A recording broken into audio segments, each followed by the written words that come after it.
interchangeably, so you don't ever, yeah, you're good. Thanks. What's your first name? Brian. Thanks, Brian. Thanks, Brian. A lot of you I met back in, what was that, early December, late November. My name's Brad, and I've signed on to be your coach for a year, and we started, I think, the 1st of December, something like that. I live in Madison, Wisconsin. If you forgot that, doesn't matter. It was a nice day to drive down here yesterday, and it's a nice day to go home tonight, so glad about that. This is Gary Stepp, and as Tanya introduced him this morning, he is Associate Director of New Church, or not New Church, but Church is it Resilience? Congregational Vitality. Oh, okay. Vibrancy. Congregational vibrancy. That's what I thought it was, but I thought Tanya changed the name. So yeah, I've had probably 5 different titles. And actually, it's a really joy for me to invite Gary also to be with me. We're good friends, but tomorrow he goes on sabbatical, so you are the last people. This is like and the only reason I'm here is because of Brad. So we're going to do this real quick. We are. Gary, you should have worn a Hawaiian shirt. Yeah, no kidding. And there's also, I heard, a big football game at 3 o'clock, so I think we can move through this and then have time for your questions, because it's really important that we kind of get an understanding as a church. Lord, thank you for being with us today. Thank you for being in the worship experience this morning, for speaking to all of our hearts so directly, and I pray that you'll open our minds and hearts to really understand what this is all about. In Jesus' name, amen.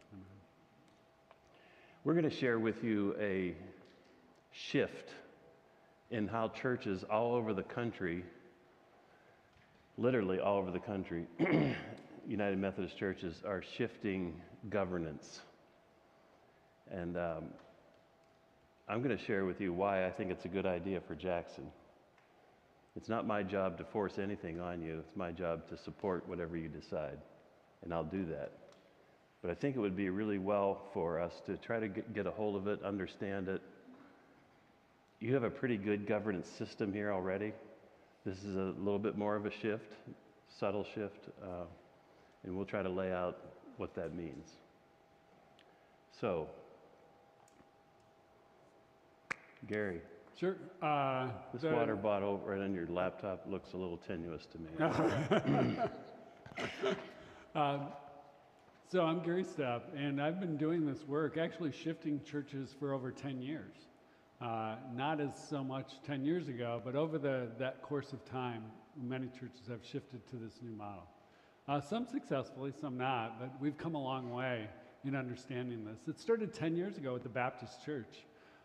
Frustrated, understanding that the structure was keeping them from accomplishing the mission, from actually reaching new people for Christ. And so Kay Cotan and myself really have started this work 10 years ago. Brad too. Brad was on the front end of this with his church. I would say that part of my reason for loving this, at Cornerstone, which I pastored for 30 years, we actually shifted to this before any of this was a thing and before it was printed.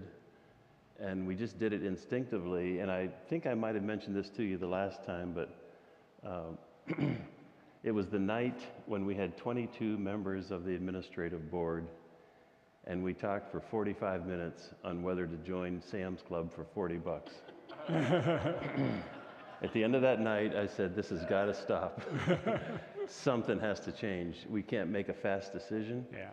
We can't make a good decision. We talk about silly things. I would have paid the $40 that night just to get it off the table, you know. But those are the kinds of things we've encountered. Gary and I have encountered United Methodist churches all over this country that were built on the committee system and the committee structure. You know, I remember the first one I ever pastored. We had no idea what all those committees were for. We just stuck a name in there. We go, well, Bertha, she'd be good at that. Yeah. Bertha never looked at it again the rest of the year. Or Charlie, let's put his name down for that. You know, they didn't know what it was. Yeah. I'm not saying everybody doesn't know what it is. I'm just saying there's a big committee structure, and we're finding out as the culture changes we'd rather have people engaged in some kind of ministry than just sitting on another committee. I always like that old line, committees take minutes and lose hours. Because a committee finishes their meeting and the chairman is assigned to do some stuff and nobody else does anything till the next committee meeting, really, except maybe throw in an opinion or two. And so that's part of the rethinking of how governance has happened in the United Methodist Church. I think at another point, and before I forget it, I'll bring it up now. I had an aha moment when I was at some of the churches introducing this model. And a lot of times communication breaks down when you move to the new model. And I couldn't understand why the communication breakdown, right? And the reasoning was, in the United Methodist Church, our committees, our administrative committees became small groups. We loved meeting together, we loved sharing life together, praying together, and then exchanging information, and that became our hubs for communicating throughout the church. The problem with that is churches that are growing with small groups actually create small groups out of ministry and living life together. You have life groups or small groups.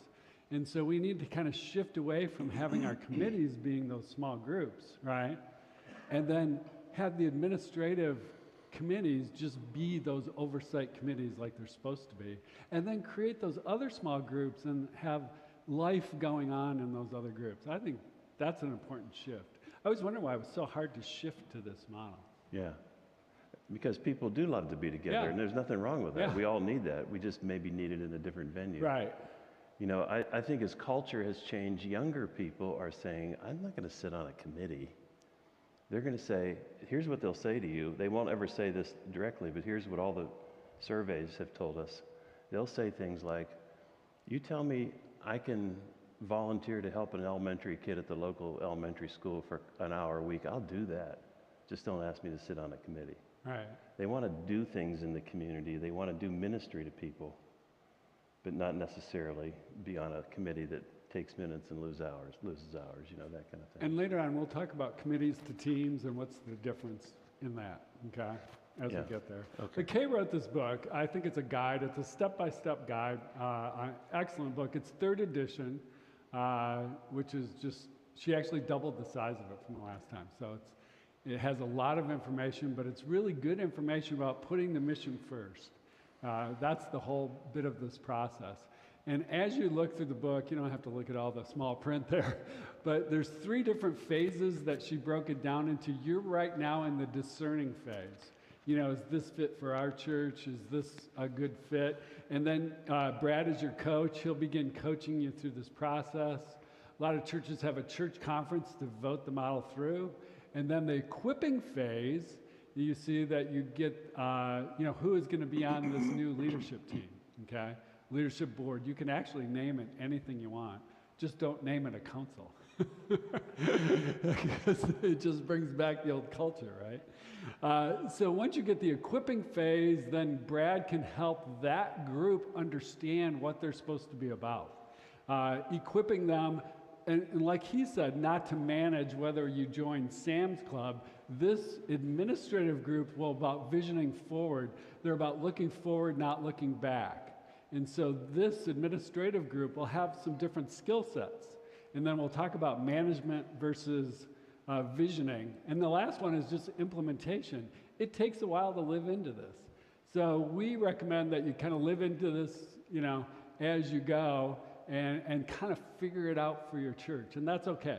You know, you're not going to get this overnight, but you have an excellent coach to guide you along the way. That's questionable, but this is the phase we're in today. Right. We're just trying to understand it, discern it, and if you like it, and sometimes, I don't know if you've decided you're going to do this or not, but to actually vote on it, it kind of stops someone from coming back half a year from now, say, well, we never voted on that. You kind of end it, you know, that if that's the next step, so. You know, and you have that whole strategic plan ahead of you. So after you live into this year, you kind of in the fall of maybe this year, we'd kind of look at that again, how, you know, really pull that all together then. You all have a great strategic plan. Yeah, it's And this is amazing. just one piece of it, was the single board model. But it's a good plan. So what we're going to look at today is just kind of review the structure. We're going to talk about why the particular structure in our church used to work, but it's actually not working anymore. It's really holding our churches from growing now. It used to be a safe, because churches didn't have to look for people. They were just showing up at the door, and so it was a safe model to keep, the churches well maintained. We're going to look at key concepts of accountable structure. If you think, when you see that word accountable, the leaders need to hold the church accountable to God's mission. What's the mission of the church? To make disciples of Jesus Christ for the transformation of the world. At least your pastor knows. But right. So what does it mean to make a disciple?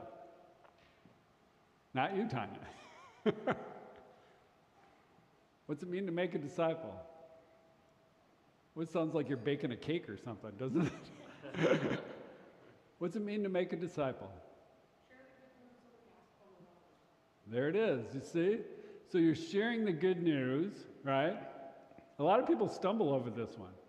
It's, sharing your life, right? Sharing what it means to be a Christian, what Jesus means in your life, and then, how the gospel is being lived out in your life and what it means to be in a community of Christ, okay? So now can you imagine every meeting your leaders are holding you accountable to making disciples, to sharing your life, sharing what it means to be in a Christian community. We forget how transformational that is for us. And so our meetings put that on the back burner, believe it or not. We do a lot of reporting. We look at the past. We don't look at the future. Why the simplified accountable structure? A lot of teams, we just want less meetings, right? It makes sense. Or like Brad says, you're always looking to fill that chair. Have you ever been on that committee where you had to identify nominations, Would you please serve on finance one more year? That's just no way to do ministry. And so this is a shift from that. And then the real potential is the technical versus adaptive change. In other words, if you move to this model and you don't make any of those cultural shifts that we're going to talk about, then everything stays the same. If you put screens up in your sanctuary, but that's a technical shift, but the reasoning behind your shifting things, right, is the adaptive change. Are we willing to adapt to something new to accomplish our mission? See the difference? We could do technical changes, and those are the easy ones, but the adaptive change are the deeper changes that we push against, right? Because we've always done it that way. And quite frankly, the older I get, we like to keep things the same. So we talked about accountability to the mission, right? And then the missionally focused. So now what this model does is help you align everything around the mission. And Brad talked about, it makes you more nimble to make decisions. Make sense? So that's the real reasoning, is really to capture why we exist as a church on this earth. Because a lot of churches have really lost that. We lose that. So when we talk about the structure, what's driving the church? Most churches' structure is driving the mission. We know what the mission is now, right? Rather than the mission driving the structure. In other words, we're not asking the right questions ahead of time, okay? So what happens when the structure is driving the mission? Well, what happens at that meeting at the beginning of the year? You pull out the calendar. What did we do last year, right?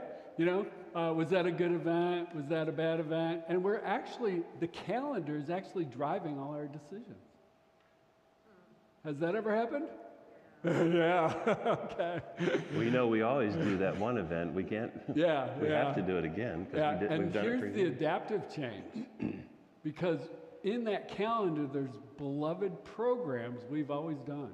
The one I think of in Lansing, they did a sausage dinner for almost 50 years. And after the 50 years, they couldn't even remember why they were doing the sausage dinner. You see, because we've always done it that way, right? And so we get caught up in this programming and calendaring. Now, if the budget is running the church, what do we hear? Can't afford it. We can't afford it, right?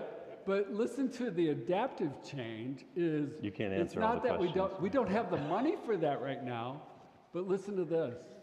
That is a great idea towards mission, to accomplish our mission, to accomplish what we want to do, to move towards our strategic plan. Let's put it out there as a goal. How could we finance? How can we make this happen? Let's pray and fast and discern for God to move us forward. See the difference? Facilities. I look at the sanctuary and it is traditional. It screams traditional, okay, right? I mean, there's nothing wrong with that. But sometimes I had a small church up in Alba, Michigan. Ever been there?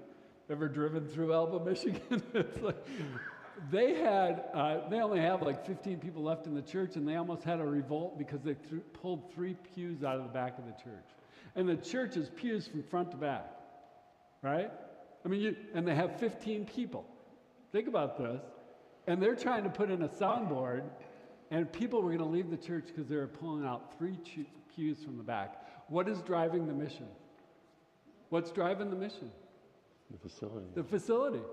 You see how easy it is for the beloved picture on the wall, the beloved, all these artwork and things that have been around for years can actually push you. That's guiding the mission rather than the mission. Isn't that something? I always say the church walls should look towards the future, not towards the past. We should honor the past. Got that? But we need to look towards the future. Does that make sense? There's a church over in the Detroit area that I was coaching, and every item in that church had a plaque attached to beside it. Every single piece of anything. And it was dedicated to the memory of so-and-so because the money had been given by that family, right? So you walk all through the worship center, there were plaques by every window, every piece of art in the hallway, every chair, And our counsel was take off all the plaques, put them in one room, preserve them. Yeah. Make that the plaque room or the Go memory to the room. dentist. Yeah. Remember? Yeah. Because if I'm a newcomer and I walk through there, I say, this is all about the past. Yeah. It's not about the future. As nice as that is, and as good as that was, and as loving as those families were, we're looking toward the future. Yeah. We want to see the church be here, thriving 25, 50 years from now. And the problem is each one of those becomes a gravestone the longer they're there. Yeah. Right? If you shift that, if you move that, you're disrupting somebody's, memory. And that can't happen in a church. That's going to hold you to the past. Yeah. Decision making, we talked about the slower decision making. That's part of the issue there. When the decision making is not done at all, or the hard decisions are not made, because in our current structure, right, it's really hard to make tough decisions. It really is. And sometimes it's just impossible to make a decision fast. Right. And with a lot of committees, nobody knows who's the final stop of what. This is a great illustration. One of my best friends, Ken Nash, who took my place at Cornerstone, served in Buffalo the last 5 years. And when he arrived at that church, they had 60 staff members. And he realized nobody knew where the buck stops for any decision that was going to be made about different items. So he actually constructed a 20-question survey that all began with this phrase: who do I go to if? Who do I go to if I have an idea about connecting with the local elementary school? Who do I go to if I have an idea for the youth ministry here? Who do I go to if I have a suggestion for the worship center? They gave it to their own staff, 60 people. They had about 3,000 different answers. And there was no consensus on who do I go to. That's a church that's not clear about where does the final decision made for what areas. And I think that's what this gets at. It helps us know where do I go. The church you just talked about, that we shall not name, right? It's a Detroit church. But they actually took, in that, when I did interviews, it took them 6 months to change the color of the nursery. And the girl that was sharing, she was a millennial and loved the church and wanted to be there, was in tears sharing the story. Because they kicked her to each administrative. Oh, You need to go to trustees. Oh. No, you need to come back to administrative council. No, you need to go here Just to change the to paint the color. budget, to Yeah. finance, to make sure you got money for the paint. This was a large church. This was not a small church. Yeah. And she's in tears sharing the story. Wow. Okay. We've beat that horse enough, haven't we? Yeah. So I want to, are you familiar with the life cycle of the church? Who's not familiar with the life cycle of the church? Tanya has shared this with you, Yeah. I know, in the past Yeah. at some point. I'm not sure who all was there that day. But Have you identified yourself on the life cycle of the church? Where you're at?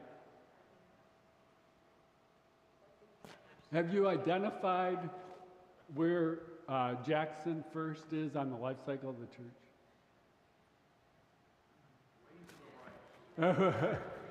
Well, I think you should have a conversation around yourselves really quickly. Sound good? So, in terms of the life cycle, when you're on the left side of the life cycle, vision is in the driver's seat. You're accomplishing the mission. So you have V, right? Vision. You have R, which is actually new relationships. So you're gaining new relationships. You can see on that left side of the life cycle, see how V is the only one capitalized? And then R gets capitalized because vision attracts people. Got that? So what's the next one? Programming. You need programming because now you have more people that haven't read the Bible. You have children's ministries, right? So that progressive growth goes up the life cycle. Think of this. Every church has started this way. The problem is you see that when you reach the top, what's the thing? What is the first missing letter or goes to a lowercase? What do I hear? Yes. Would you believe that I would say that 90% of the churches, our churches and many other churches throughout the United States, not just the United Methodist Church, are running without vision and have had no vision for probably 20 to 30 years because it's so hard to recapture. So once you get to maturity, you lose vision. This can last for 10, 15 years. So the curve down is really deceiving. Now you get to empty nest. If you look around, you have less and less children, right? I'm an empty nester. I had grandkids at my house yesterday. So you know that the church is into empty nest mode, right? Is when they have grandkids showing up and in retirement mode, right? Versus their own children and families. So as you go down the life cycle, right? Programs disappear because we don't need programs anymore. And then programs pop back up in retirement. Could you tell me why? Why do you think they pop back up? More time, so we're kind of creating some other programming for maybe elderly or retirees, right? What else? What are we trying to recapture? Thank you. Could you stand up and say that really loud? Yes, it's really important. You're doing that as a strategy to try to recapture the vision. The program as your action to get the vision. Thank you. Did you hear that? So what we try to do is either we create new programs because we think it's going to attract new people, or we resurrect old programs, right? Because they worked, because that's when we had vision, that's when we were reaching new people. What happens after that? Programs don't work. And that's just another death knell on the way to a church going down. And then in old age, all you're coming together is structure. This is when I hear the church tell me, I just want my church there long enough to bury me. That is not a mission. I can give you a really good illustration out of Cornerstone's life. I planted the church in the south end of Grand Rapids, and we just started out with a big vision. We want to help people know Jesus. We want to make Jesus known in the south end of Grand Rapids. And there was a lot of excitement around the birth. And after a couple of years, We realized people need relationships more than just Sunday morning, so we started some small groups. And it was an exciting time. There was thriving early small groups, not a lot, but they were thriving. And then about 3 or 4 years down the road, some people said, we could really expand our kids ministry. What if we did a weekend Bible schools, and we did all this other stuff in programming. We started a youth ministry, and and the programs became really important. And then pretty soon I was going through all this structural thing because all I knew was the United Methodist way. And we redid the structure in adulthood so that it really worked. And we had 4 things thriving there for a while. But we would have started down that path. By the way, a lot of these church experts say this can happen about every 7 years. At the end of about 7 to 10 years, if you don't have a new vision that propels you on, you will start down that side of it, which is interesting. For us, at year 7, we built our first building. Buildings aren't always the catalyst. Doesn't have to be a building. It just worked for us. We got out of a high school, built a building, and had this new thing happen. All 4 of those cylinders were hitting again. And it was a new vision. You know, we had this place now. The next 7 years after that, we added on a big chunk of the building and had a whole big kind of youth ministry that developed around that. And then about 12 years down the road, we relocated the church and had another new vision moment. So we had some new starts that kept us from doing this. So every 7 years or so, there has to be something that's a major shift in order for a church to not go into, well, there aren't a lot of people. We kind of forgot why we're here. Helping people know Jesus is really the only mission we have. And so we still have some small groups, but people aren't coming like they used to. We still have United Methodist men. We still have United Methodist women, but we can't get these younger people to be in it, And then pretty soon, some of those begin to drop, and we realize we still have a program, but there aren't that many people going to it and attending anymore. And then finally, you end up with a structure. We still have our committees, but we used to have a kids program. We used to have a youth program. We used to have all these different things, missions in the community.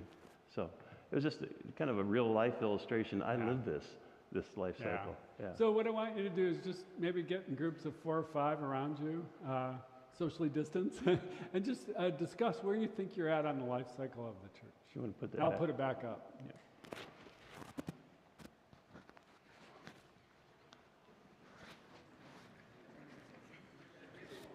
Then we'll do a quick check-in when you're done. Give you a few minutes.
Ready to check in? Sure. I heard a sure. Let's go ahead and check in. Let's start at the back. Is there a group back there we can start with?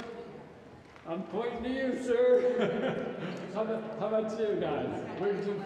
Let's go ahead and focus our attention over here. Where'd you find us on Jackson on the life cycle first? Life cycle, we had our viewpoint was to get rid of this church and build someplace else. Yeah. A bit bigger, larger, more activities for younger people. Sure. Kids. So where do you think you're at on the life cycle in the church? As you look around, as you talked about, are you empty nest, retirement? Are you upside the life cycle? Okay, so right hand side coming down? Hey, Gary, Yeah. just repeat what's said so we can all hear it. Right hand side coming down. How about you guys? It's a bit of a joke in terms of, you know, I didn't hear what you said, so I missed the joke. Oh, a bit of a joke about tearing down the building and relocating. Okay, oh, How about you guys over here? I was just trying to resuscitate Tanya because when you said get rid of the building, she went, John? How about you?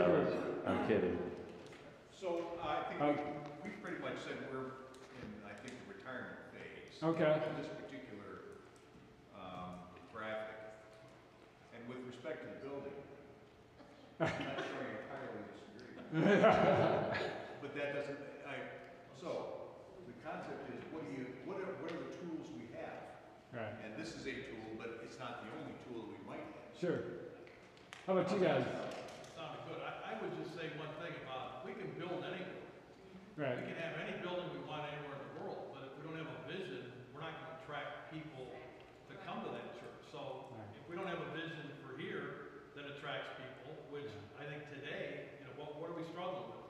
We're losing more people to dying from old age than we are attracting people to come into the community.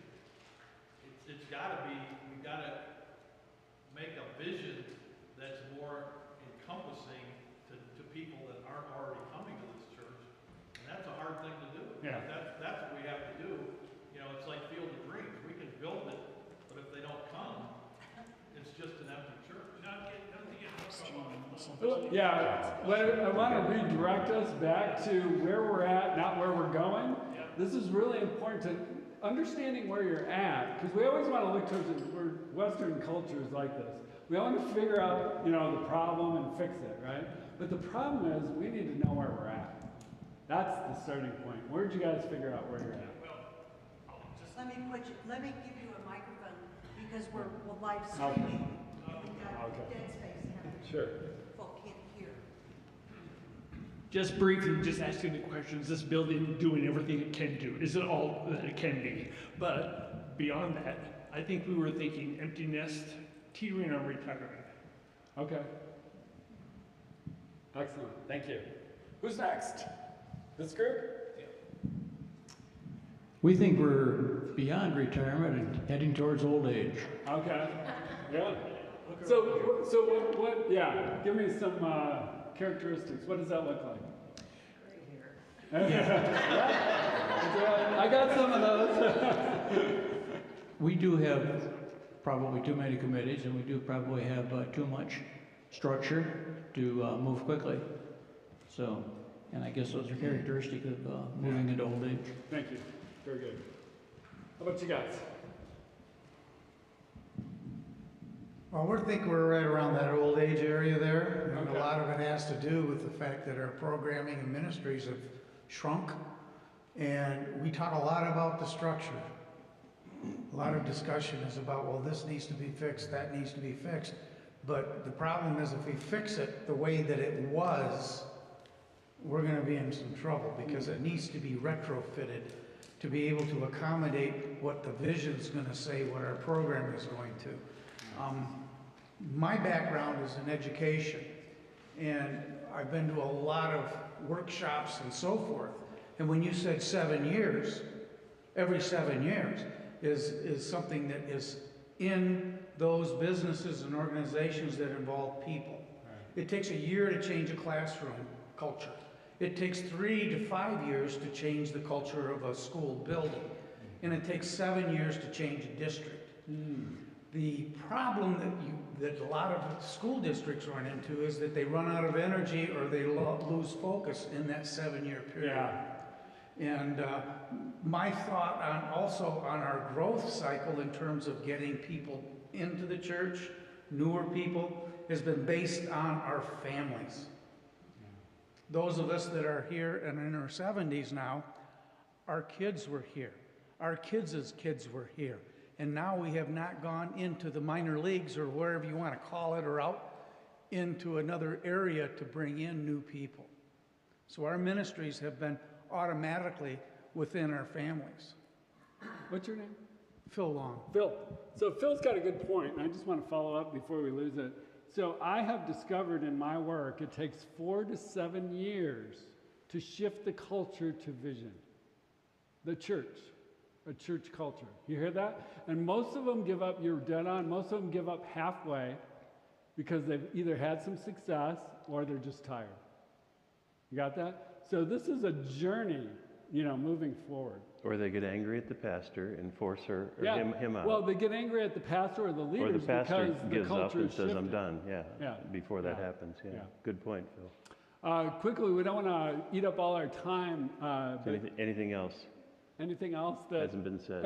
anybody else find themselves different on the life cycle? What's really so that's what's critical is knowing where you're at. Now, if you're a shooter, that's called good grouping. But good grouping, right?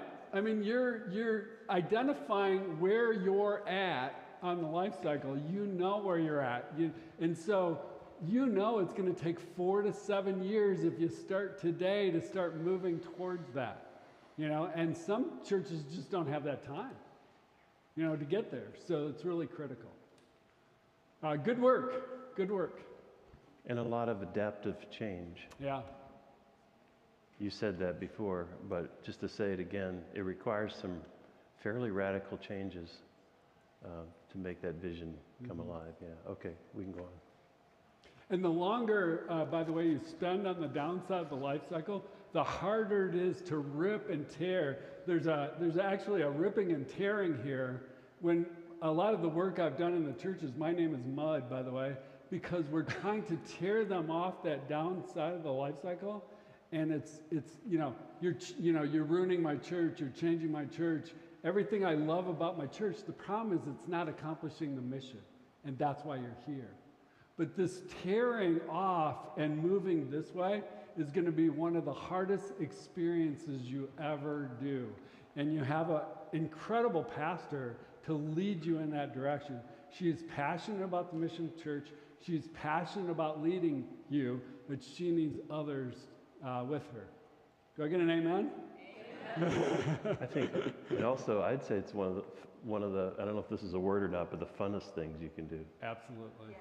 You know, it's just fun. It's Yeah. fun when you start seeing stuff come alive. Yeah. I mean, you know, you're giving up things, you're changing things, but my gosh, it's fun. Well, I led a vision at a church for 12 years, and it was the most fun I've ever had in ministry. Yeah.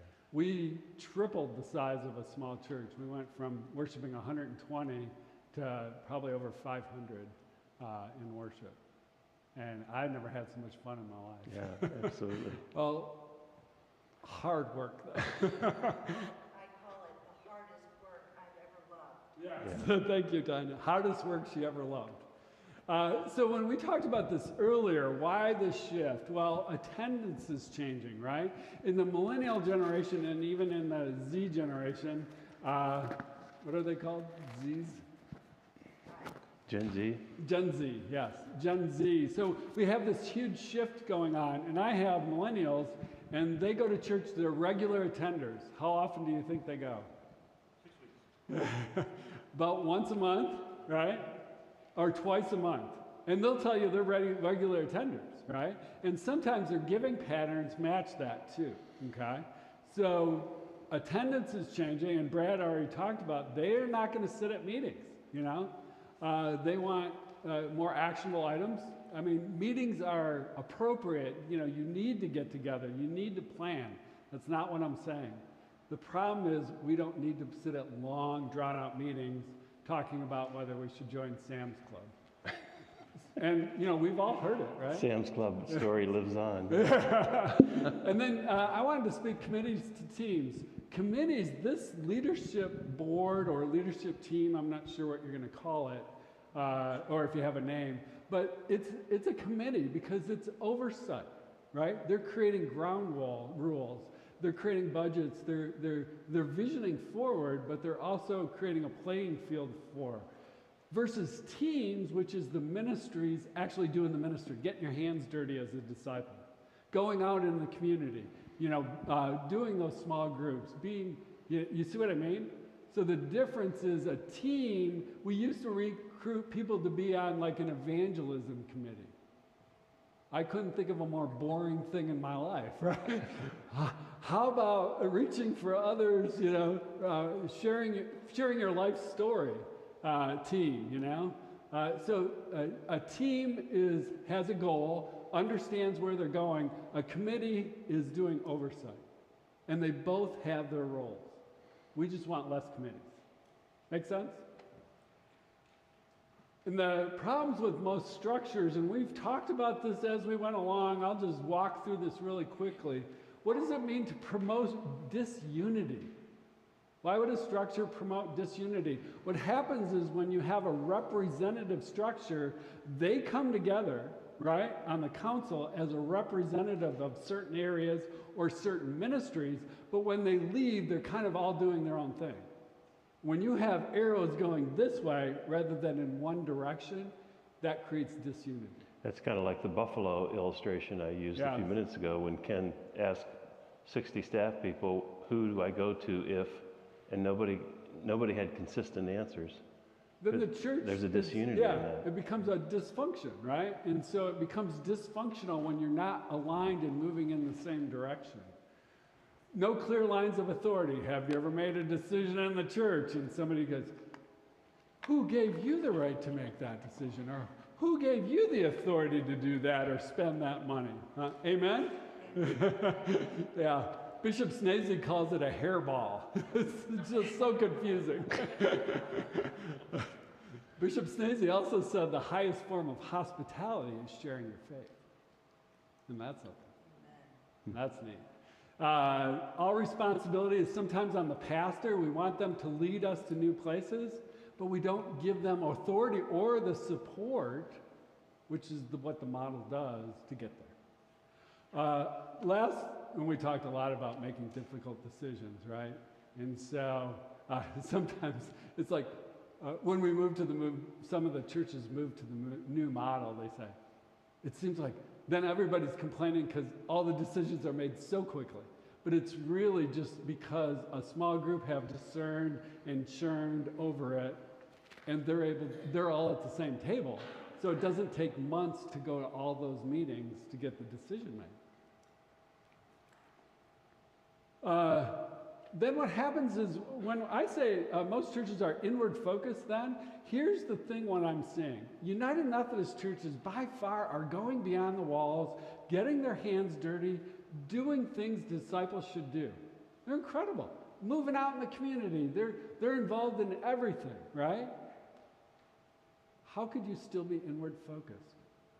You're still inward focused if you're not accomplishing the mission as you do those things.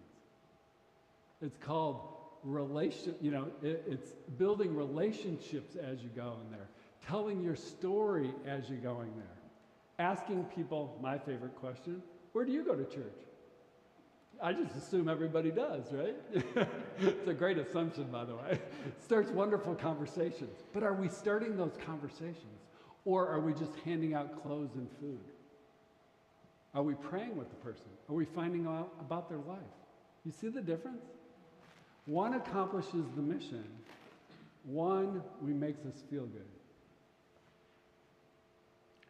I was coaching a church a few years ago in Springfield, Missouri. And right next door to the church was a Chevrolet dealership that went out of business. The church had the foresight to buy the property so they could use the parking. But then they had this big dealership what do we do with it? So they used it to store everything possible, and created a nice food and clothing bank. That part of the community had gone down in income where the church was. The church was still pretty upscale, middle class, but the community wasn't. At some point, one of the lay leaders said, wow, all we do is give away stuff, and people have gotten to know us. They come here for food, they come here for clothes, you know, they know how to get to this building. We never see them in worship. Well, there was a disparity of economic status there. It was going to be hard to bridge. So somebody from that church said, what if we did worship right there in that building as well? And that led them to bring on another staff person who had a missional heart, take an old warehouse, put a good sound system in it, and have another worship venue besides this one over here. And they found out that pretty soon there were between 50 and 100 people who had just been coming there for food, finding spiritual care and coming to know Jesus because of a vision that church had that really was one of those life cycle changes for them, right? It was like at the top of the life cycle, oh, we could take that Chevy dealer and, you know, get the right volunteers in here and the right staff person to lead it, and that could be a place where people actually come to know Christ as well as get food and all that kind of stuff. So I thought that was like a perfect illustration of seeing the, like you talked about, the whole person today. That's the whole person, the spiritual side, the physical needs, all that. I remember reading about that. I didn't know you coached it. It was brilliant coaching, if I remember that. But I had little to do with it, actually. Did you have a question? Well, I might be jumping the gun, but Yeah. my question was, we recognize where we're at. Right. We recognize what we need, just how do we do it? How do we, I mean, I don't have any trouble talking to people, but I'm not comfortable with asking them, do they know Christ? Yeah. Do they know Jesus? Yeah. You know, I interact with them in a Christian way, but to get young families in here and younger couples and people with children, I just don't know how to go about doing that. So like I said, Yeah. maybe you're coming up with that on a new screen. I don't know. Actually, what we're talking about today breaks down the walls to make that happen. If what we're talking about today doesn't break down the walls, then you're going to still be stuck where you're at, right? You can't see the future or the vision because the cultural walls around you have trapped you. And until we break these walls down, then you can't see how God's vision can move. Does that make sense? I like to say it like this: changing the structure slightly or differently is not going to grow your church. Right. We're not going to see 100 new people rush in here because we went to the one board model. It's not going to happen. I like what Gary said to me a couple of weeks ago. He said, yeah, but that's the foundation. It's like building the foundation that you never see in a house. You know, it's under the ground. To have a quick decision-making, good decision-making, all in one place body, that's the foundation of some other changes that can be made later on that can really help do what you're hoping to do, you know. But this is not going to, like, we're not going to crash in here next Sunday just because we do this. So. Yeah, it gives you the basis for that cultural shift or breaking down the walls around you to make that movement. Is exactly right. Okay. I think this, I just wrote to the bishop and the cabinet, and I stated that this, to me, was the single most number one move. I've tried, you know, been in church growth, you know, renewal of the church for years. And I'm starting to see this as the cornerstone because it's a deeper shift. You know, we're not talking about shifting worship services or anything else. It's a deeper cultural shift that you need to make to understand, then you can move to those places you're talking about. I think it's huge. And that's why a lot of churches are moving in this direction right now. I have a question. Yes? Do you think originally the Methodists thought that putting a lot of people on different committees was a way to get them involved in the church? Yeah. Which otherwise they would have been just sitting there doing nothing. Yeah, I think what the, It new- might have been a good motivation original, perhaps. yeah, I don't know. You know, I think what new Methodists are seeing are actually what original Methodists were seeing back in John Wesley's day, is that, again, if you're going to give a couple hours a week to the church, I'd rather have you working in some ministry that affects people, real people, rather than just administrating stuff, you know. So, yeah, I think we gravitated toward that. You're right on. But I'm not sure it was the best thing. I'll tell you, the church that shall remain nameless, you know, when I did interviews in the church, and I've done them across the state, in what areas have you served in the church? They're all administrative. 99% of the people that I talk to are administrative positions. They're supposed to support ministry. So what we did is we got lopsided. It's really why Ford and all those other companies became so top-heavy in their committees, and it crushed the businesses. And so what we're trying to do is flatten and to get closer so the decision-making becomes closer to the ministry itself. And you need that with less people. You're dead on. A lot of when we make this shift also is, where do I serve in the church anymore? You see what I mean? Because people have always served in all these administrative capacities, but we're just so top-heavy in our administration in the church. We need to have people on the field, so to speak, in a football term or in a sports analogy. So this begs the chicken and egg question.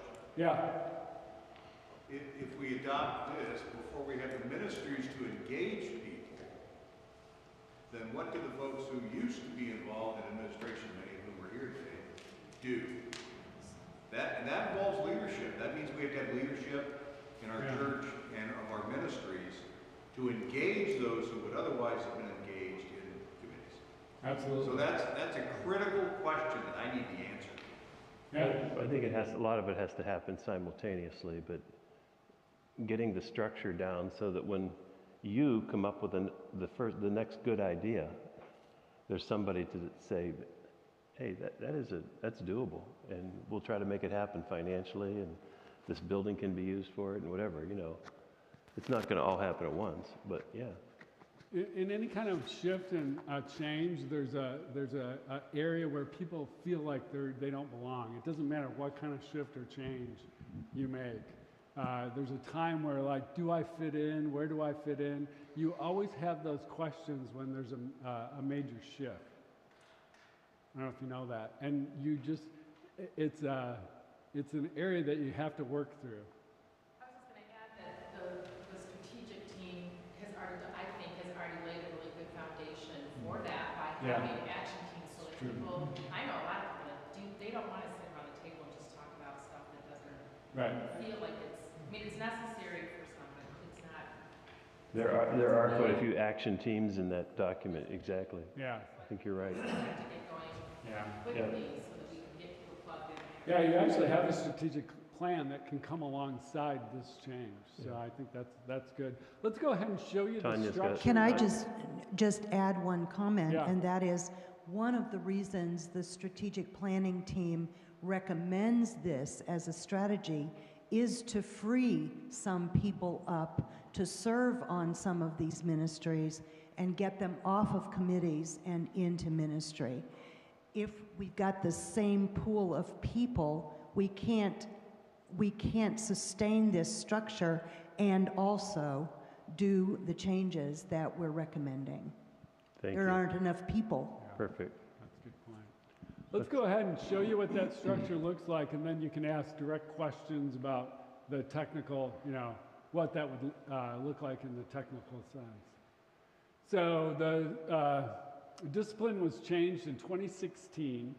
Tanya's already talked to the district superintendent. You're supposed to get permission. They're giving permission because they understand it's a critical change for a lot of churches. So in the book of discipline, yes, you can move to this. I've talked to the cabinet, talked to the bishop. I've presented our model, so we're good there. What does this board begin to look like, this leadership board? Can you imagine all these hats now sit in the center of the table? So all these folks now are responsible for all those items, right? So in that middle bullet point, all administrative committees, committee responsibilities and functions are vested now in the leadership board. This is really important to understand. So they all sit at the board not with one hat on, but they all sit on the board, or they all sit at the board with one hat rather than many different hats representing. So there's no representative. Got that? So the new hat looks like that. This is Kay's idea. But what I like about Kay's idea is more of a holistic view of things, right? Now, when you sit at that table, you're not coming from a finance or a trustee or or administrator. You're actually coming from the church with all those in front of you. And so you become more of a visioning administrative arm rather than management. So you're not going to be talking about who joined Sam's Club. I don't want to belabor that. I love it. But those kind of discussions, right, disrupt those meetings and take you to places, I've been there, that you don't want to go, right? So it's more holistic. So you're holistically, as you sit at the table, you are trustees, you are finance, right? You are SPRC. And then you can create sub-teams to make management or some of those decision making. So this team is not managing. That's really critical to understand. In other words, how can they do all the work those administrative committees did? Well, they don't. They're not managing. So what we're doing is pushing management out of this, right? And more of a visionary where we're going. We look at where we've been, but now we're really focused on where we're going. And that's vision. Are we accomplishing the vision? So this leadership board also holds the pastor and the ministry and the church accountable. Are we accomplishing the mission of the church? That is so critical. And that's accountability. So through this holistic leadership lens, what they're doing is actually getting a more higher look, right? They're not looking at the day-to-day operations. They're getting that 20,000-foot balcony view. As if you've ever read Ron Heifetz, he calls it the balcony view on adaptive leadership. To make adaptive changes, you have to get out of the fray, and you have to look above and beyond. And that's what this leadership team would do. So when you're starting to look for members on that, you know, who's a visionary? Who can see the future, right? Who can vision forward? And the little propeller helps you remember that you should get everybody a hat like that. To get above the fray. So this new board might have 9 people on it. Something like that, not 22. You know, when I did this intuitively at Cornerstone, I ended up with 8 people on it. And it's funny now that this is coming out with 8 or 9. We just did that because 22 people can't make a good decision fast. Yeah. 9 people can. Actually, I prefer 5, but 9's okay. You know, so it's actually, decision making for a church to grow has to be made in a smaller setting, not a larger setting. And that is counterintuitive to everything United Methodists have always done. We've always said, get everybody in on it. That's a good way not to make any decisions. So this is shrinking the size of the, and some of you are sitting here like, with all the work that the SPRC does and all the work the trustees do and all the work that finance and stewardship does, how could we ever do that in one? We're going to talk about that. Yeah. Just the high level functions of those teams. You'll still have some other teams to care for this building, to prepare the reports for the finance for this team, you know, all that stuff. That's right. Still going to happen. Which is critical to understand. Yeah. So this is just the basic structure of what that would look like. It's really stripped down, quite frankly. We recommend 9 being on the team because of the book of discipline.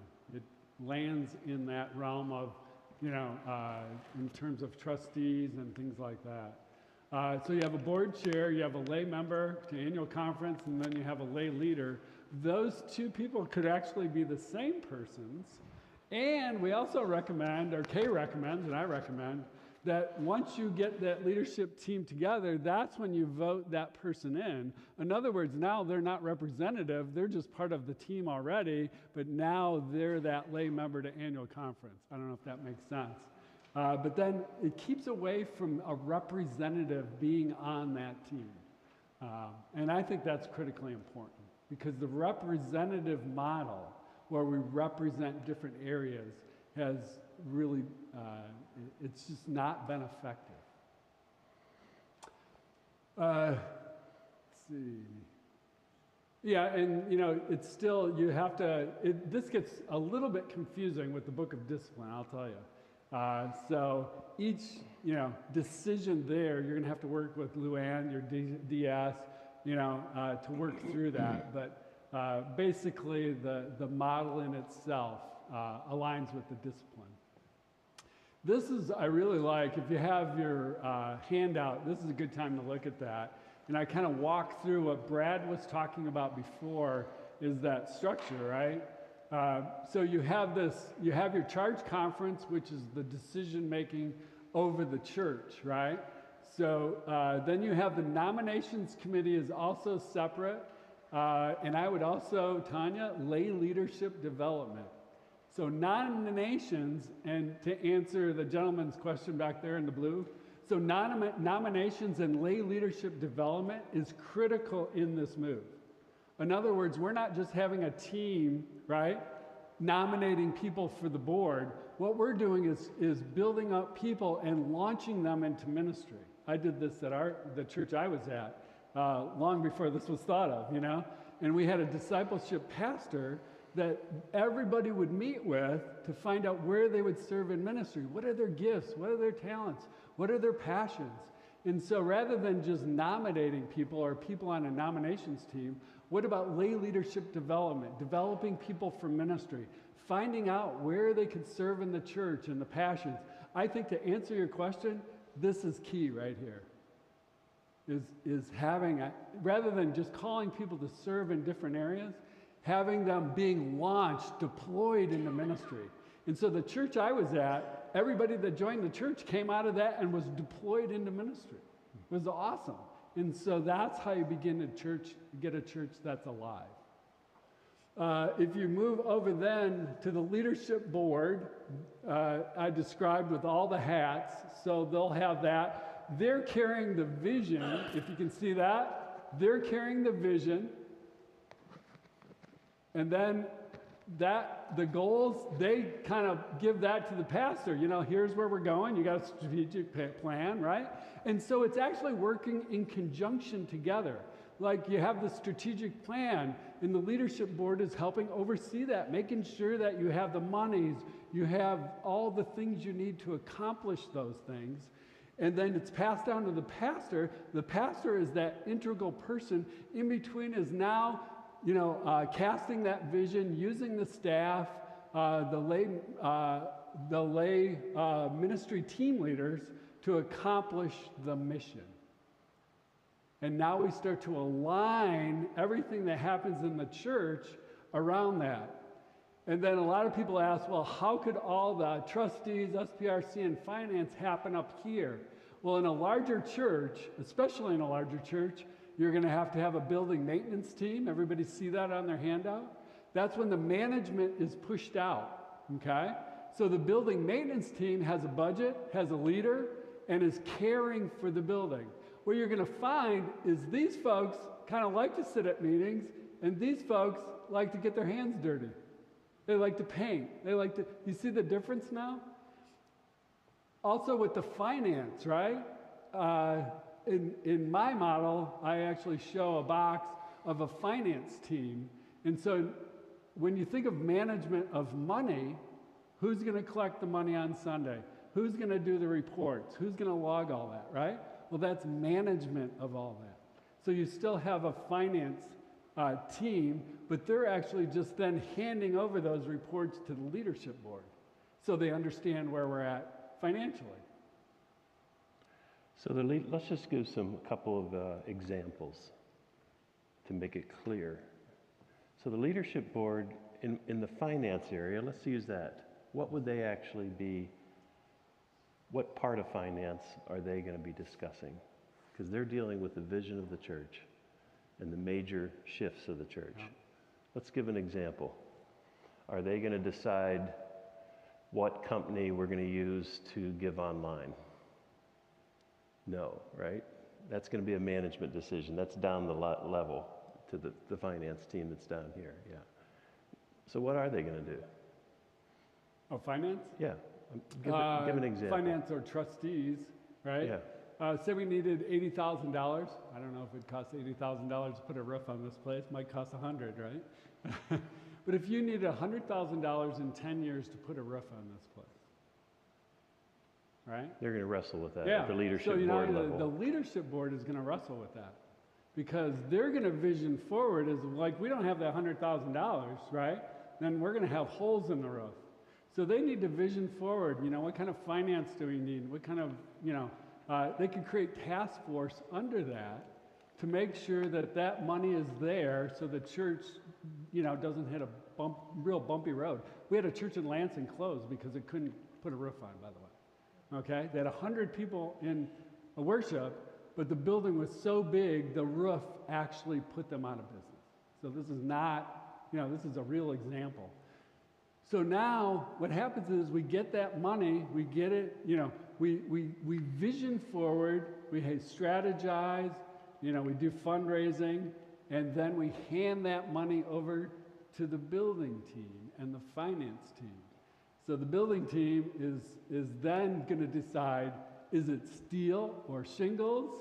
Is it, what color shingles are there going to be? That's a great example right there of the high level finance piece versus the lower level, the management of it. That's a great illustration. So it's always pushing management out of that board meeting. There was a friend of mine that actually wrote another book on this model, and he said he would literally sit at their meetings and ring a bell when they started managing. And everybody knew they would just stop. They wouldn't talk. And they would just stop for 5 minutes, and then they would begin again and stop managing. It was a great. That's good. It was a great way to just say, we need. What's happening with a lot of the structure is we're micromanaging the church, and anything that gets micromanaged ends up dying. So the SPRC function, you are all professional Methodists, you know what I'm talking about. That's the staff function. At a high level, that leadership board might decide, if we're going to get there with children's ministry, the first thing we're going to need is to hire a staff person who's really good at managing volunteers. They may decide on a staff position, but they don't work out, okay, do we advertise that on Indeed? Do we put that on ZipRecruiter? That's a management decision down lower.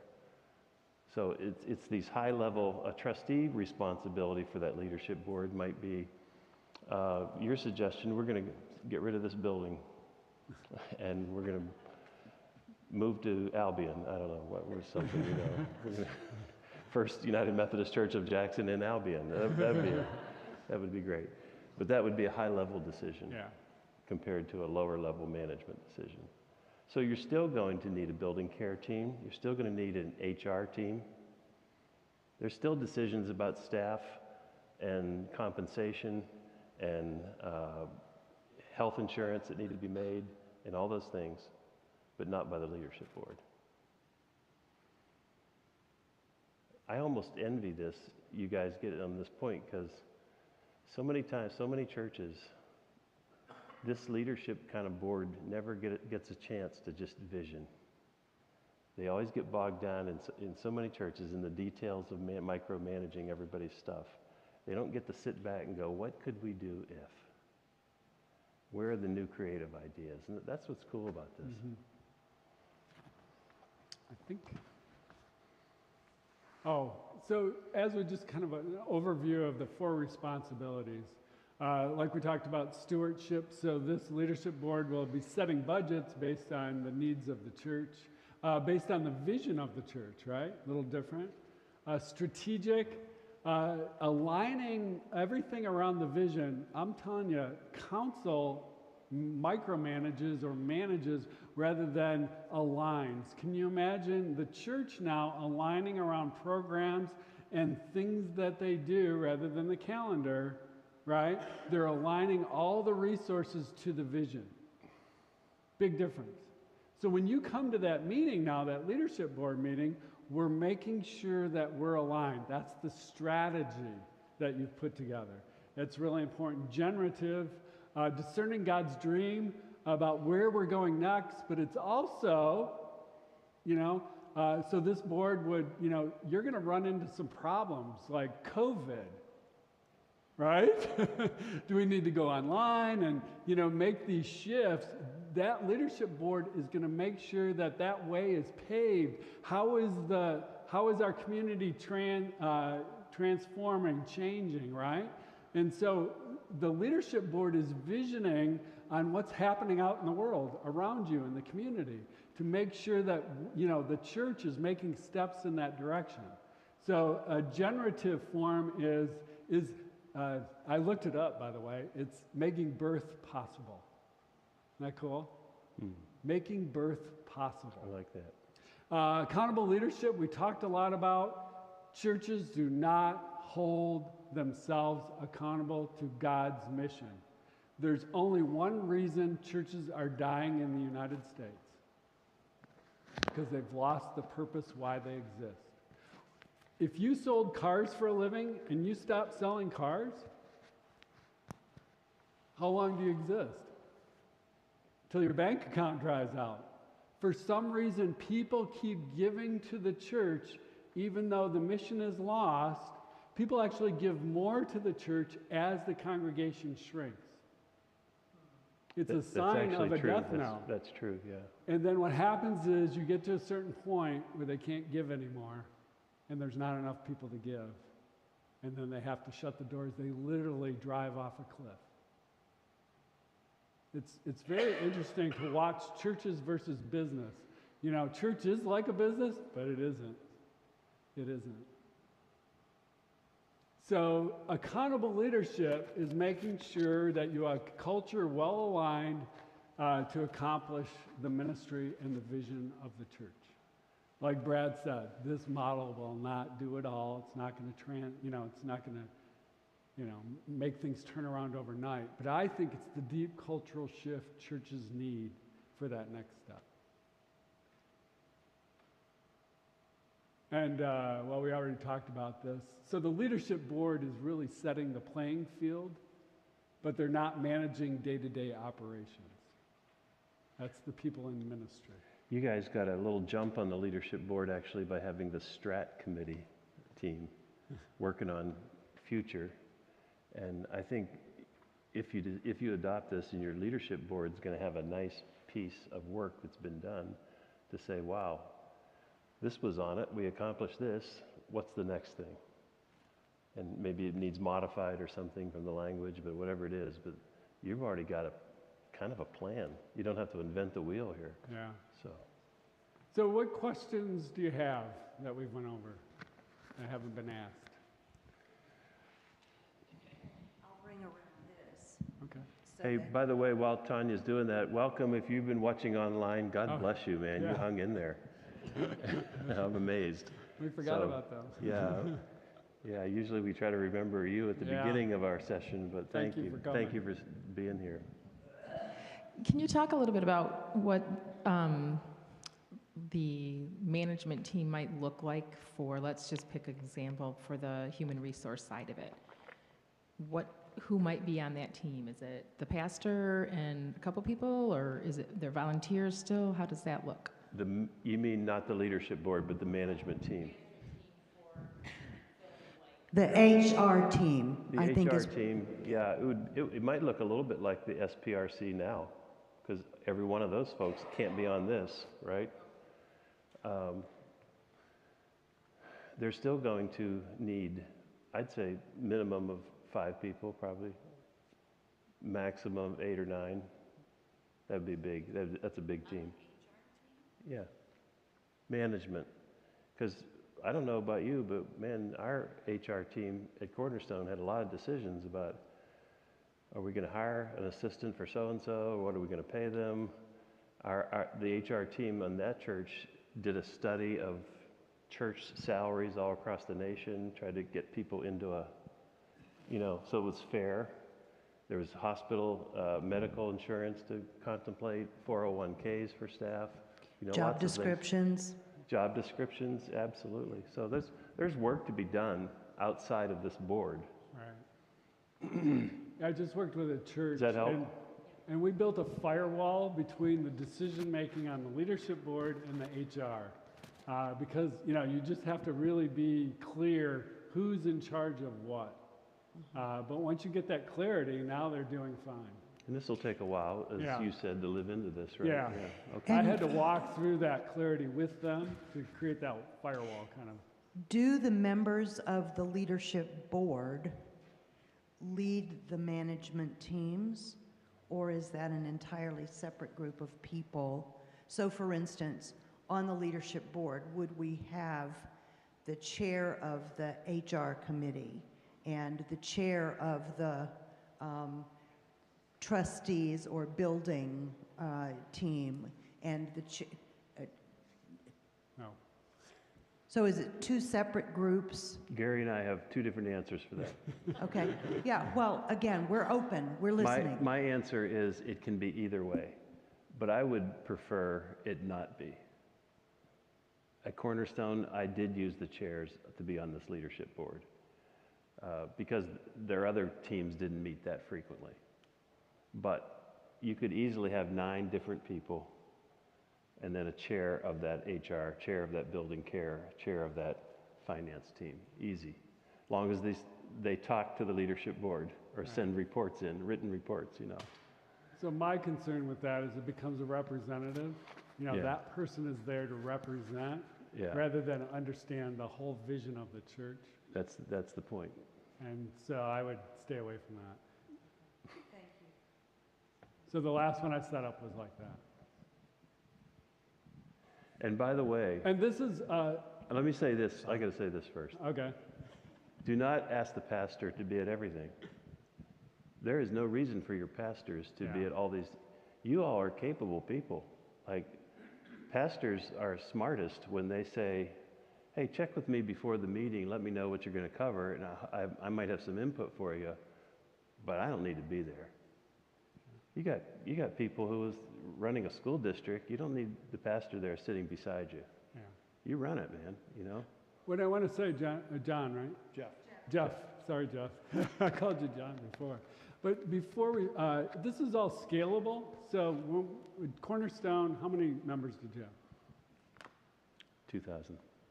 Hear that? So 2,000. I worked with a church about 500, and so they had an HR. But depending on your church size is how you're going to build this model, right?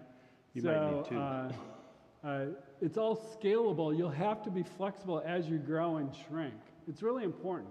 So you say, oh, we have all the same committees that we had before. Well, that's not necessarily true. It's just because in larger churches, you need those you need those other functions. That's important to know. But they're going to be a lot smaller. Your administration is going to shrink. It's not going to be the same. It's really important to know. But when you get up to 2,000, you have to have those functioning committees, right? Just wanted to say that. Go ahead, Jeff. Just to talk a little further just about process, because I think a lot of people here that are on committees, me as a committee chair, obviously the process changes. I think flattening this thing is a good idea, but like for SPRC, who hires people? Is it the leadership team or is it SPRC? How does that, just basic block and tackling, I think it helps to understand how does this change, or how is it the same as it is today? So the leadership, I'll grab that one. The leadership board creates guiding principles. And so one of your first tasks in this book, Kay will walk through guiding principles. And each church I've worked with, they've had to answer those questions. Howell is a larger church. So there's churches you can talk to. Howell is one that moved to that model. Where's Anita at? Midland. Midland First is another one. So they had to answer all those questions, you know, but they created a guiding principles to go ahead and create that firewall, so to speak. Who's making these decisions? Who's hiring? Who's setting wage? They had to kind of work through that. I think each church, this is a basic structure, but you have to live into that structure, and you do that with guiding principles. And you can, you know, read theirs too. I have those on file. And one of the things that we were advised to do as we began looking at this by our district superintendent was, as people were terming out of committees, don't replace them, but begin to scale down your management committees so that you free people up to serve on this leadership team or leadership board. My thought, Jeff, on a situation like that would be the leadership board might decide the guiding principle here. If we're going to grow this church, we're going to need some additional staff. We'll help prioritize what that is, but we'll let the SPR team look at who it might be and how they're going to advertise that. Then the ministry people that are doing the ministry in that whatever that area is, if you're hiring a missions person, I'd want the missions people who are doing the active missions work and that ministry team to be in on the interview process, all Right. that stuff, you know. So it's getting the right people to do the management. Yeah. Other questions? Candy?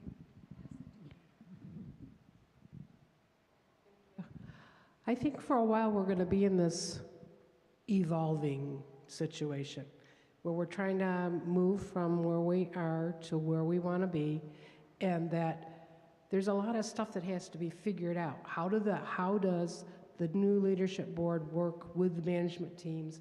And when we're living into it, it will be painful. And I think the sooner we can come up with some answers like, whose responsibility is it to do what? And how much authority do they have? At what point do they have to make sure that the leadership board is involved? And I don't know how those decisions get made. I mean, do we form yet another committee to figure that stuff out?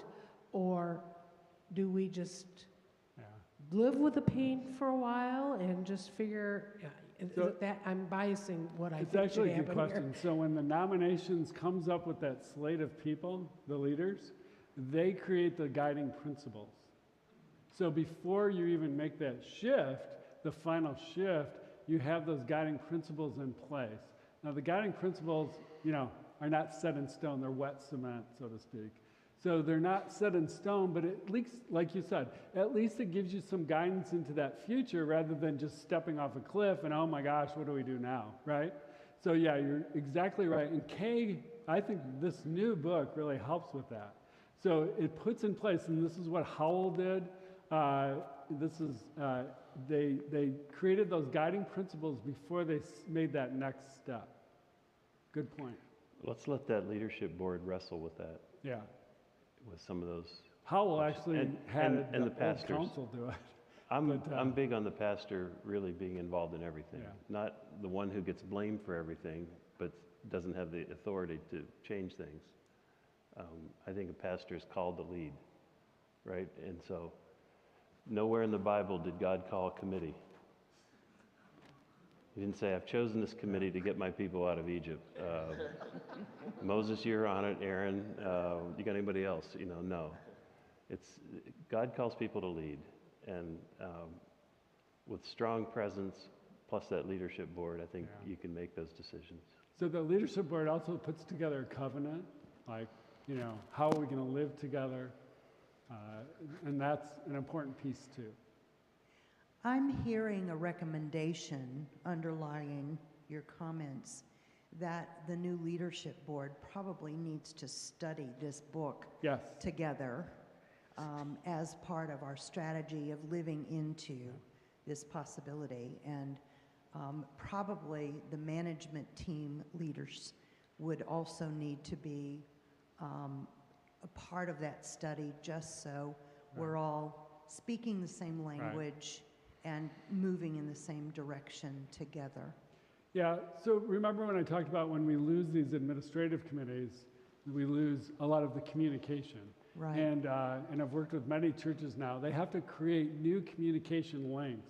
How are we linking, churches that, really bump along had not, did not do a good job creating those communication links. So, one of the strategies is, and she has a whole chapter on communication. And I understand why, because, if you leave somebody out, like the gentleman in the blue checkered shirt there, what happens is, you just create a lot of hard feelings that you don't need to do, and churches have done that. So communication links, because you have to communicate differently now. It's a different form of structure. So if we don't attend to the new communication links, that would be a downfall. We won't be using committee meetings to inform people about what's going on in general in the church. So we'll have to be much more intentional about communicating what's happening in the church to kind of the rank and file in the pew. That's correct. Yes. Other questions? Yes, I've been here about 10 years, and I've just been impressed with the potential here for this church to grow, to serve the Lord, and to serve the congregation.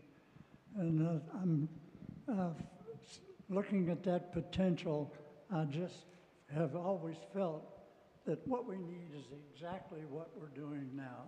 We're getting a game plan together. What are we trying to do? What is the Lord calling us to do? And He will help us. But there's an old saying, if you don't know where you're going, any road will get you there. But we need to have a road map. We need to have a plan like we are organizing now. And if we do, the Lord supporting us, we'll be amazed at what we can do.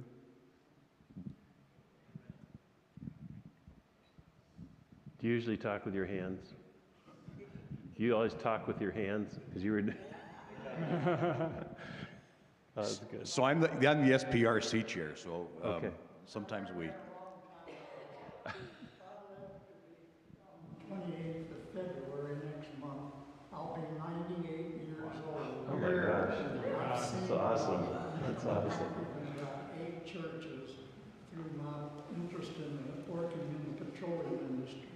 So I've had a little bit of experience. That's great. Compared to where we are and where we want to go. But you all are doing a wonderful job, and I know the Lord just got to be blessing us. By the way, you have a really nice voice in worship today. Were you leading worship? Yes, I was. Yeah, that was great.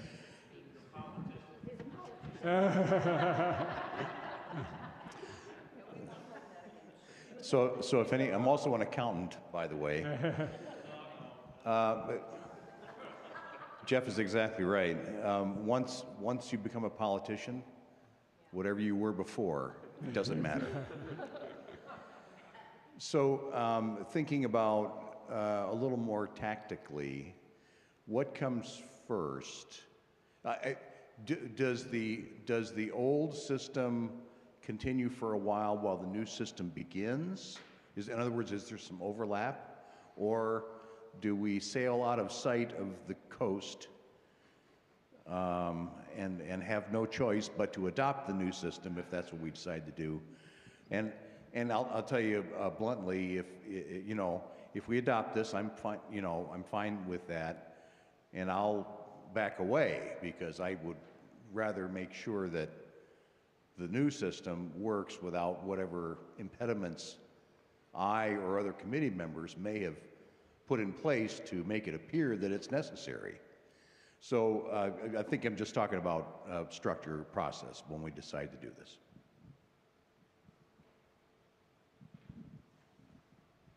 take that? Go. So there's different ways that churches... Tanya might have some input into that too as well. What's that? Go ahead. So I'm going to back you up to the process, okay? It's a great question. So you're in the discerning process right now. We want to make sure that, like you said, everybody's on board and make sure everybody knows where we're going. And so that's, the church conference is an all vote of the church to move forward. Now, I've seen it two different ways, okay? If you notice, you have a charge conference over here in the middle, the equipping phase. So that gives you a little more room. So if you were doing it naturally in the part of the year, where in the fall, like you had a charge conference to vote the structure forward in, say, October, but then you had your church conference in October to move forward, and then November you had your charge conference. You'd have that slate of leaders in place, and then January 1st they would kind of be in training to get there. If you do this mid-year, which I say you don't have to, everything doesn't happen to have to happen on January 1st, because sometimes it just slows your momentum and it's like, we're ready to move in this direction. I think what you can do is create the charge conference, right? And have that slate of leaders start doing the equipping, like who's going to be on there. They can start writing the guiding principles, and then when you make the vote, you're already, you're answering a lot of those questions, so there's not a big bump in the road.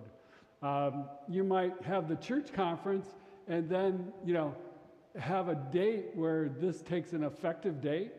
So maybe that would be, you're talking about a, overlap. It might be maybe a month or two where they can get guiding principles in place. They can get Brad to help them understand what they're going to do. I mean, I've met with these teams and they're like, we're terrified. We're not sure what's going to happen on this date, right? But it's this coaching and preparing them for that next step, and that's the equipping. So what you're saying is make sure they're equipped, right? Is what I'm hearing from you, is make sure they're equipped before, everything changes over. And I would agree, you need to create some time in between so we're not fumbling too much. And so you'll just have to discern what that is. In the meantime, the administrative responsibilities of the church still must be managed. Correct. And so there will be pieces of management's kind of business that will continue even as the transition is happening. But having those dates set, you see what I mean, and like a crossover where you're communicating, cross-communicating, and then handing that over. Does that answer your question? I think your present church council could wrestle with the dates of this. You might want to look at, if you're talking about reading a book and developing some guiding principles, that's going to take 3 months. 2 to 3 months, I would think. You might look at the 1st of April or something, or something like that as being a time when we're going to try to make this transition happen. So it's not, and even there, as Candy said, it's going to be a little clunky at first. So don't just run away from the position you're in right now. Wouldn't be a good thing. So, other questions, comments?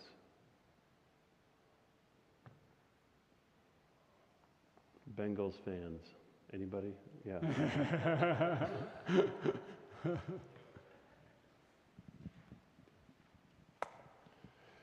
I think we've done it.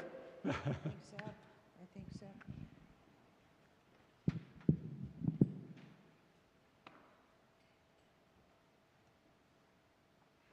You're looking at me. Are you going to be? Well, I could just pray them out of here if you want. You have some town hall meetings coming up. Yeah. Are you going to? Is that another? In terms of next steps, Yeah. The strategic planning team is holding town hall meetings after worship every Sunday during the month of February for this, not feedback sessions, thank you for correcting me. We're almost done with the town hall meetings where we're presenting the strategy, and that will finish up this week, beginning the first Sunday, next Sunday, and every Sunday during the month of February, there will be one of us from the strategic planning team in the family room, which is off Fellowship Hall, just available to hear your feedback about the strategic plan.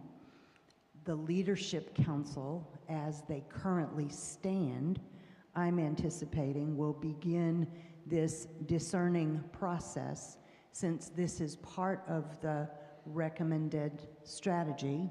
We're going to have to wrestle with it together. I'm guessing we'll probably do a book study, and we'll try and have some clear idea of how we want to move forward soon after the first quarter. We do have Lent and Easter in there somewhere, and so the life of the church will go on. In the meantime, those of you who are chairing committees will find that your committees are already smaller this year, and that's by design, intended to not invite people to serve and then tell them they're uninvited because we're moving to this new model. Instead, we will manage the necessary business to make sure that the church continues to function as well as we can, while the Leadership Council is discerning whether or not to move this to a vote. I think those are the next steps. Sounds good to me. And it's my hope, I will add, as the pastor, who I hope will have the authority to lead in this, that I will be pushing our current Leadership Council more and more toward this governing and visioning function, and making our time together less about reporting. Not because we don't think communication is important, but because I believe that it's important for us to begin to live into that new way of working together. I would open up the door for any team in this church. If you'd like to just bounce things off me anytime in the future, I'm only a Zoom call away, and we can do that anytime. So, I mean, once we schedule it, it can be anytime. Yeah. Yeah, sure. So there's, I see this as two things going on. We've got this simplified model that we're looking at. We also have a bunch of strategies that, 14 strategies that have been identified, with about 116 things to make those strategies a reality. So these things can happen concurrently, okay? So you can continue to get involved in a lot of the task teams that are going to be stood up. Fill out your time and talent survey so that we can find those matches. So, thank you. Thank you, Candy.